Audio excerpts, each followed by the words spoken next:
اس میں کوئی سبسڈی نہیں ہے. ہم امیر سے زیادہ پیسے لیں گے اور وہ پیسے ہی استعمال کر دیں گے غریب کے لیے. اگر 300 روپے پیٹرول کی قیمت ہے تو پیٹرول کی قیمت 350 روپے اناؤنس کر دی جائے گی. یہ جو اضافی 50 روپے آئیں گے جو تیل کی قیمت کے اوپر ہیں, انہیں اس ایسکرو اکاؤنٹ میں ڈال دیا جائے گا اور اس ایسکرو اکاؤنٹ سے ان غریب لوگوں کو جو سستا تیل دیا جائے گا پیٹرول پمپوں کو, وہاں سے پیسے فراہم کیے جائیں گے.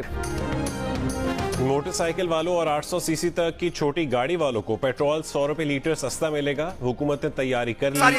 میں تو آخری گل دسن لگا کہ کہتے ہیں آپ کے پاس کیا فارمولہ ہے. میں کہا میرے پاس فارمولہ ہے. کہتے کیا؟ میں نے کہا جی غریب کے لیے پیٹرول 200 روپے لیٹر کر دیں, موٹر سائیکل والے کے لیے, رکشے والے کے لیے, موٹر سائیکل والے کے لیے پیٹرول 200 روپے لیٹر کر دیں. انہوں نے کہا جی اچھا. میں نے کہا جن کے پاس 1800 سی سی 2000 سی سی سے نیچے گاڑیاں ہیں ان کے لیے پیٹرول 350 روپے کر دیں. کہتا اچھا جی. پھر میں نے کہا جن کے پاس 2000 سی سی سے اوپر گاڑیاں ہیں ان کے لیے پیٹرول 500 روپے لیٹر کر دیں. کہنے لگا پھر تو یہ ہوگا کہ پوری قوم موٹر سائیکل پر آ جائے گی. میں نے کہا ہم نے آپ کو بتایا ہے کہ فائد شاری چاہتے ہو, صبح پیٹرول کی بچت ہو جائے گی اور سارا خزانہ بھی محفوظ ہو جائے گا. یہ تو مسئلہ ہی کوئی نہیں ہے.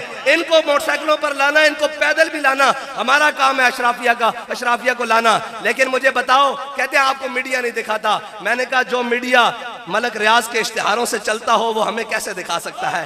وہ تو قوم کی ناشتی بیٹیاں اور تھرکتے جسم دکھا سکتا ہے. وہ کبھی بھی محمد عربی کے دین کی بات نہیں دکھا سکتا. ہاں, وہ کبھی بھی نہیں دکھا سکتا اور یہ کبھی بھی نہیں دکھائیں گے. لیکن یہ یاد رکھنا, حضور کا دین آ کر رہے گا. ہاں, اور یار یہ بات, یہ تو کچھ شے نہیں ہے, یہ تو کچھ شے نہیں ہے. حقیقت کے ساتھ, اخلاص کے ساتھ کھڑے ہونا کام ہے.